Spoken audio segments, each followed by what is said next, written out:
Hi, I'm Pankaj. We have Mr. Vincent, who is the founder of the Institute for Knowledge and Innovation Southeast Asia at Bangkok University. Mr. Vincent, could you please give your brief intro before we can have the discussion? Okay, so I'm the co-founder of the Institute for Knowledge and Innovation Southeast Asia, which is a center of excellence in knowledge management and innovation management at Bangkok University. So we founded this institute 18 years ago when I moved to Thailand, and now we have been operating and connecting with the rest of the world since then, so on various different activities. So we have some academic program that we manage, like a PhD in knowledge and innovation. We run also the Mike Award, and we do also all kind of activities, consulting, corporate training, and so on. So I believe you are the one of the expert today in the world as a knowledge management expert. And when I joined knowledge management, I don't know even the word knowledge management exists. So, for a person who has no idea about knowledge management, how you can explain knowledge management to that person? Yeah, well, that's for sure a bit confusing because if we think about it, knowledge is something which is only in the head of people, which is not tangible, right? So how can you manage something which is not tangible? So that the term is a bit confusing, and lots of people don't understand it or don't really like the term. So it's more, I will define more knowledge management as a processes that support the flow of organization, the flow of knowledge in an organization. So how do you identify valuable knowledge, or what we call critical knowledge? How do you make sure this knowledge is transferred or captured when it can be captured?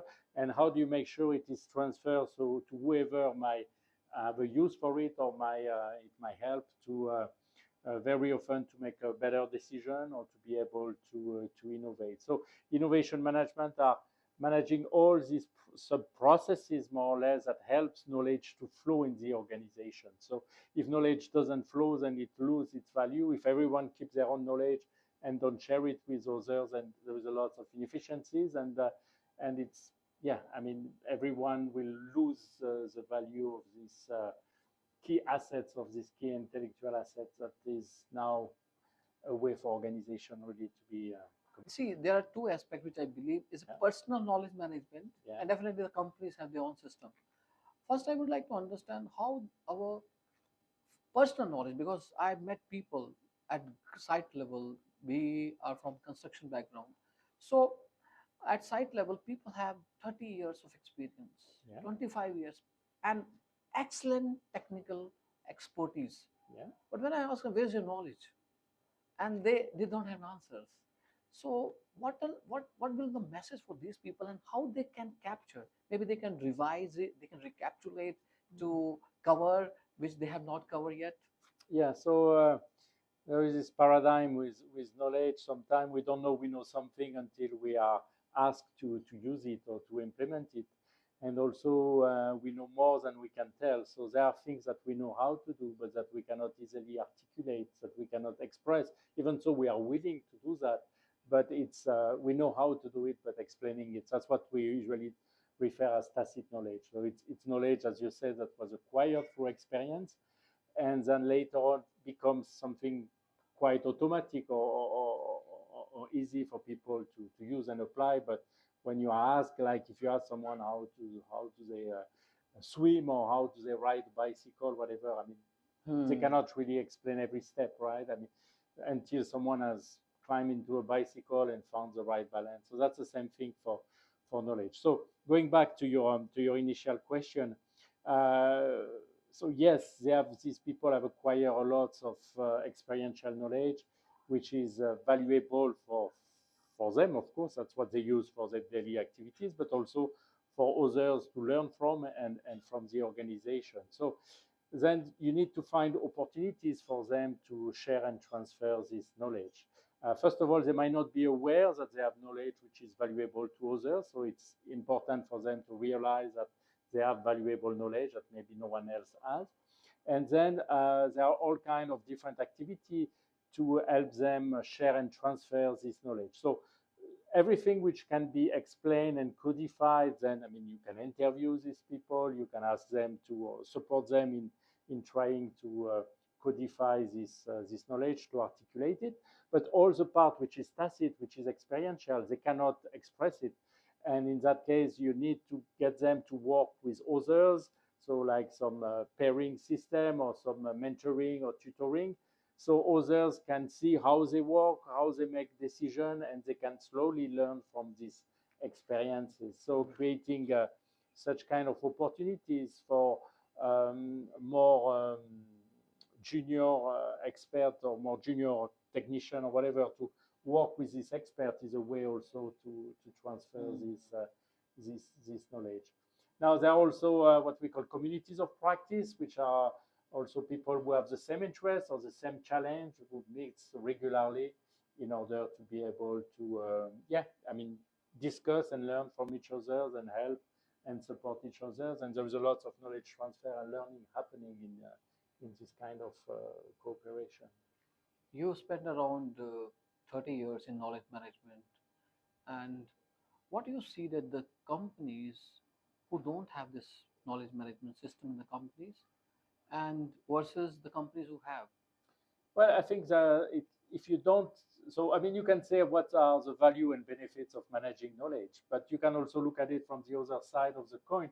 What are the risks and the cost of not managing knowledge, right? Because there is risk, and there are risks, and there are also costs of a lot of inefficiencies when you don't know what you know, right? I mean, you have to reinvent it from scratch. So you spend time, effort, you make mistakes, where if you have the solution available to you already, or if you know this person knows that, go and talk to this person, then it will save you a lot of time, it will save you a lot of effort, it will reduce the likelihood that you make a mistake because you're new to it, and so on. So you can see that this leads to a lot of inefficiencies, and this leads also, I mean, having knowledge flowing in an organization is a good way also to boost innovation. So this will reduce also their ability to innovate or solve problems rapidly, efficiently.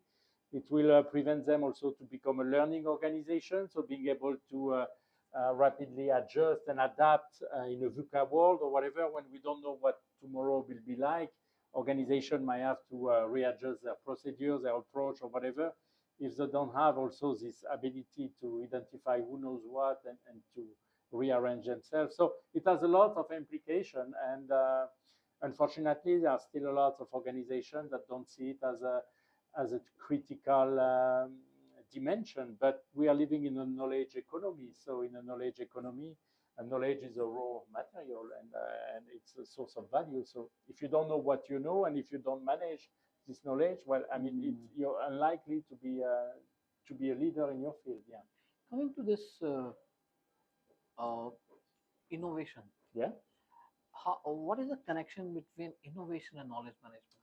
Well, innovation, when you innovate, you don't innovate out of nothing. You always innovate by reusing or rearranging existing knowledge. So knowledge is a raw material for innovation. So again, if you want to be able to systematically innovate, you need to systematically have access to knowing what you know, knowing what is to be known also in your environment and outside of your organization, and looking for opportunities to solve challenges based on what knowledge is available outside, right? So, so knowledge is a raw material of innovation. Once again, if you don't know where it is, or if you are not able to mobilize it rapidly, then again, it's less likely you will be able to innovate rapidly and efficiently.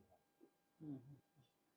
So, your final remarks, especially to my construction Yes. brothers and sisters who are Yes. working at site. Yes. What is the message from your side to these Well, people? I will say it's not. It looks complicated, or it might look abstract, but it's not. I mean, there are very easy and simple ways I mean, to manage knowledge. And for instance, I mean, after a project, taking the time to reflect on what happened, what went well, what went wrong, or why things didn't go the way we expected them to do. So just doing what we call sometimes an after action reviews or such kind of, but just taking the time to stop and reflect. I mean, we are always, and everyone is under pressure, under time pressure, and okay, we need to move to the next thing, we don't have time to reflect. But no, let's take the time to reflect, to learn. And again, we make mistakes, but that's everyone make mistakes, and we should not be worried about it. Let's learn from our mistakes so we don't repeat them again. I remember one of the popular quotes from one of the former CEO of British Petroleum. He said when he launched knowledge management, he said, every time we do something again, we should do it better than we did it last time, right?